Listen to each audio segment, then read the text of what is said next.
Yeah, I was shocked to hear some of the stuff and read some of the stuff that, the Mets are looking cheaper at catcher to free up money to go after other guys. What money? We got money. We don't need to free up any money. We've been freeing up money for years and years and years. I don't even want to hear freeing up money. Those types of discussions. There's no reason to even have those types of discussions. Our owner is not in it to make money. Our owner is in it to win it. That's all I know. That's all I keep hearing, and that's what my expectations are. And I don't even want to hear about moving money around and all this other crap. You just got $25 million off the salary cap, and I don't even want to talk about that salary. I don't even want to talk about that simply because I don't want to talk about money anymore. Yeah. I don't have to talk about money anymore. Well, apparently the Mets are talking about money. No, we don't have to talk about money anymore. Listen, Sandy Alderson spent the better part of his career, if not all of his career, under budgetary constraints that didn't allow him to do the things that he wanted to do. And, as good as he has been at doing things and moving things around and making sure that there were competitive teams wherever he was, I understand all that because that's kind of the nature of the business for most of those teams. But the Mets are not most of those teams anymore. The Mets are the team. The Mets have the deep pockets. The Mets don't need to be bargain basement shopping, second-tier shopping. It is a second tier. Listen, all these players love Steve Cohen now. The Marcus Stromans of the world, the Noah Syndergaards of the world, the Trevor Mays of the world, they all love Steve Cohen. This is going to be awesome. I'm coming here, and I'm staying here because Steve Cohen is involved, and he's an owner that's going to spend money, and he's an owner that's going to make a difference. Well, let's not worry about second-tier players now. Well, let's worry about I don't want appetizers.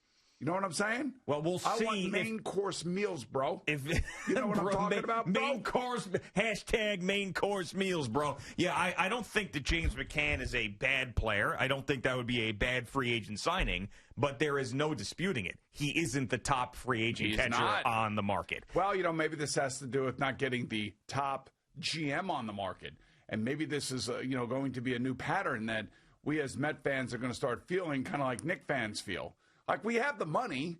We want to spend the money. The Knicks want to spend the money. They have the Mecca. We are New York City, after all. Well, maybe it's the greatest place in the world to play basketball, I guess, if you're a visiting player. Right. No longer if you are a player that is wearing that uniform. Therefore, maybe the Mets now are falling into that category. Nah, I don't want to get there yet. And I can't say we're there in a month. I don't want to go there yet. It just was striking to me that I saw that, the Mets were interested in James McCann, and he's a cheaper option than Real Muto, so maybe that gives them more flexibility. Like these words that I thought we were done with. I thought we shed these words. I thought we were free of these words. Flexibility and freeing up money and maneuverability and this. Like, what? That was what the Wilpons did. Like, free up some money here, get some money right over there. Like, that's not what Steve Cohen does. Steve Cohen wants something, he gets something. Maybe they don't want Real Muto. Or maybe Real Muto doesn't want the Mets because we had heard some things early on that he wasn't a New York guy, this JT Real Muto. But I read this article. I thought about you the entire time when the James McCann stuff was going because there's two things in there that were going to drive you nuts.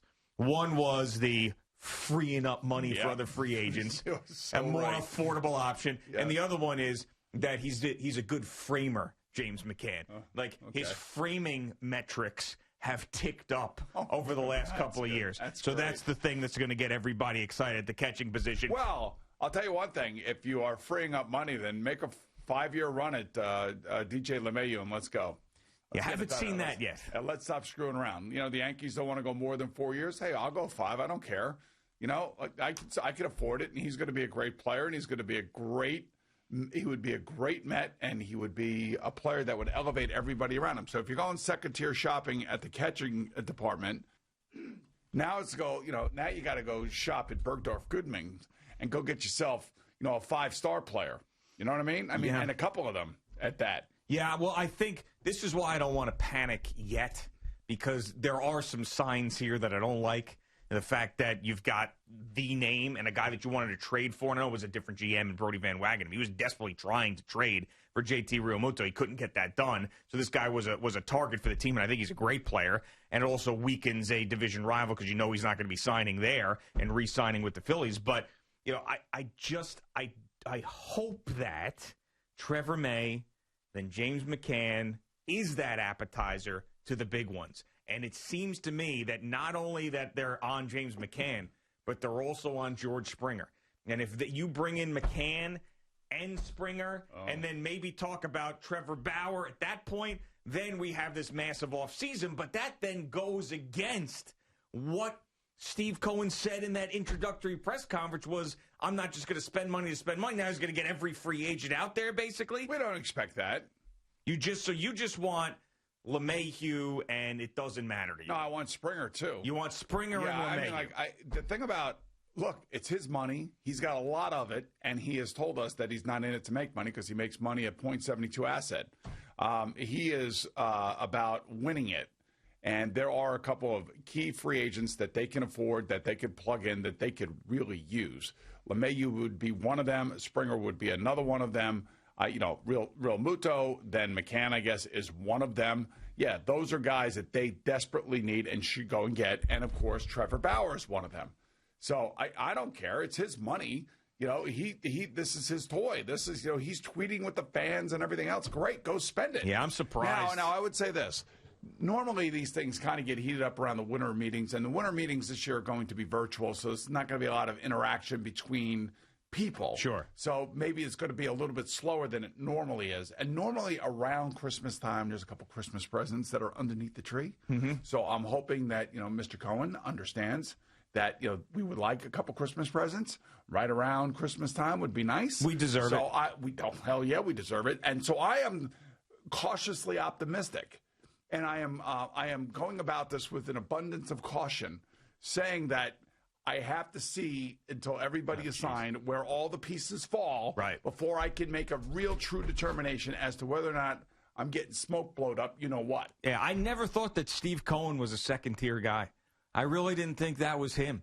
I always thought that, if you're driving down the row of car dealerships, that he's always going to go to the Rolls Royce. Like, I always thought that was going to be the thing. Like, I didn't think he'd make a left turn into James McCann's house. I just didn't think that was what was going to happen. Now, you also said something that could be the reason for this, and that could be maybe Real Muto does not want to come to New York. Now, if that is the case, then I'm happy. Then there's nothing you can do about it. Right. I mean, that's the player making the decision. If they called the agent and said, hey, look, man, we got a 4-year deal on the books right now for $18 million per. Do you want it? Blah, blah, blah, blah, blah. And he says, no, my client really does not want to play in New York. Then, okay, I understand it. But I haven't heard that. I only heard bits and little rumors. Yeah, rumors like, little if, stuff. maybes, rumors, maybe, could be's, that kind of crap. Yeah, the baseball insider lingo. Yeah, maybe, could be, hearing that. But you have to really hate New York if you're JT Realmuto and you're not even. There's a lot of people that hate New York that are out of New York that have left New York. I understand, but you have to really despise the idea of playing in New York in this climate, not even engaging the Mets, because the Mets are the one team that this owner didn't lose any money last year with the pandemic-shortened season. He is not affected by that stuff. He bought this team, and he's ready to spend. So if you're any free agent, why do you think Trevor Bauer, guy's really smart? Like, he runs his mouth a lot, but he's very, very smart. Why do you think he's kissing the ass of Steve Cohen? Because he knows that Steve Cohen is a guy who could pay him like this was a non-pandemic off-season. Right. He's got to get him involved. If you're Real Muto, and we're speculating, because that's what we do here, but if you're Real Muto and you're not even toying with the Mets, you have to you're a moron. You have to be. Your agent has to be. Yeah, I would expect that they are. Unless there's somebody else out there that is willing to go even. You know what this could be? What could this be? This could be one of those things where they talk to Real Muto, and they made him a big offer. Yeah. And then he said, I don't know about the whole New York thing. And now they're pushing him. Now they're like, we'll go to McCann. We'll go to McCann. So now they're trying to make more find another team that's got a better offer than this. Find another owner's got more money than me. We're going to go second tier. And then the agents go, oh, crap, we're going to lose out on Cohen here. We screwed it up. We messed it up. And we could have one of these, chicken things going on. Maybe that's what it is. Could be. There could be a little gamesmanship here, which is fine. But again, I just want to wait before I start, getting crazed and getting all disappointed and everything else, because our hopes are so high because of everything that's gone down over the last month. But we're still in the foray of this. But the initial forays of this, the one thing that is true is that they didn't get, or they don't have, the GM of their choice. That is true. I don't care what anybody says. Absolutely. I also said yesterday that I'm okay with that. If they couldn't get the guy that they wanted or a guy that they thought fit for them, and Sandy's going to run this thing for a while, I'm all right with that. I don't think you just hire a guy to hire a guy. I think you want to make sure you get the right guy. And I think you also said earlier in the week that if they have a guy that they can bring in or that is here now that they can groom and they feel like can be that guy. I like the grooming of a guy. Let the guy then start grooming a guy, and that's fine. Grooming a guy is fine. Yeah, I don't have any problem with that. If it's not Theo Epstein, then let's groom a guy. Let's bring in a young guy who's got some experience. That the GM title would be an upgrade for him. It would be a promotion. Have Sandy teach him the way to do things. Learn how Steve Cohen wants everything. You groom him, couple years, bang, he's your general manager, and then he worked up from within, which I think is like any other company, like Point 72. You get a guy in there, you groom him, couple years. Like you. Look at you. You were a groomed guy. That's the way I think of you. I think of a guy that came here, you started here, and you worked your way up, and you figured out how to finagle your way through, I don't want to be on the air. I want to be behind the scenes. And they looked at that as, wow, there's a good worker guy. There's a guy that's really, in tune to what we need around here. And you became a producer. And I did. Right. And then all of a sudden, the next thing you know, you're on the air. You're doing a few things with your part, with the show that you're working with.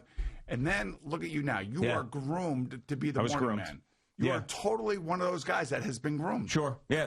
They threw me out to Pittsburgh for 5 years. That's grooming. That was grooming territory. Right. I was marinating out there. They said, go to Market 25, see if you can do this. Put me on at night, then put me in the mornings. Then and they said, then come back here, ruin your career, That's and right. go on the CBS radio network. That's right. I was groomed over there down the hall 3 years doing a show that nobody was listening to. And then all of a sudden things So sort of happened. How long were you groomed for? At least 8 years. It was 8 years. It was 8 years of grooming.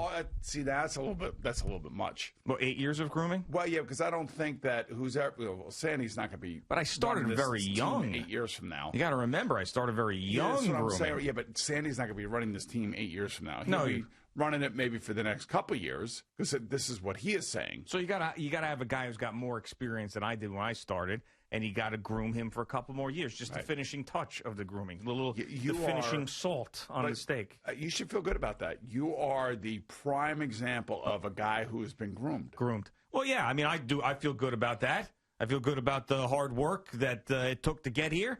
But I would say that the people that were in charge of the groom should be even more proud of that, because I couldn't groom myself. Yeah, they had to groom. Like when the dog goes to the groomer, when it walks out of here, feels good about themselves. Right. But really, it's the groomer who did the work and said, I washed this dog. I gave it a haircut, and look how beautiful it looks. So I got two examples of grooming, one that has failed and one that is actually blossoming. Okay, the one that has failed is the one that the Jets have tried with Sam Darnold. And Adam Gase said it himself. Yes, he said it himself, which is amazing to me. But I guess in a bout of reality and truthfulness, he was very honest, and it sounds like he's ready to sign his walking papers. Best thing he said all year, quite frankly.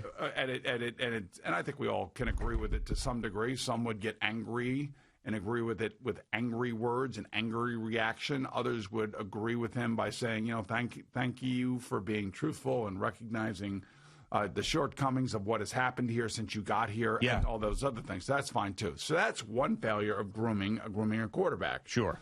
The other is, I had a chance to interview Aaron Rodgers. Oh, that's right. How'd that go? Awesome. He was terrific. And he is in the midst of grooming a group of younger players where Devontae Adams is 27. Aaron just turned 37. All the other skilled players are younger than 27. Some are 24, some are 23, including Aaron Jones or Robert Tonyan, and you name it. MVS. Marquez, Valdez, Scantling, yes. So he is grooming all of those guys. But one guy's not grooming is Jordan Love, because that guy's not taking his job. He's up with Georgia. He's fine with Jordan. Jordan's a good kid. He does no ill will towards Jordan, which is great. But the point being is that he's grooming all these young guys. Yeah. And that grooming is flourishing, and he's flourishing. And as the older player playing with younger players who are doing great things on the field, he is feeling fulfilled. So that's what we need for the Mets. We need fulfillment. Yeah. We need Sandy to groom somebody. It's got to be relatively quickly. It can't be took 8 years for you. It can't take that long. Sure. I mean, that's Sandy insane. doesn't want to do this for 8 years. Right, exactly. But 8 years is a long time of grooming. Like I don't see that happening with Aaron Rodgers and his group of guys. It's got 8 months, 9 months.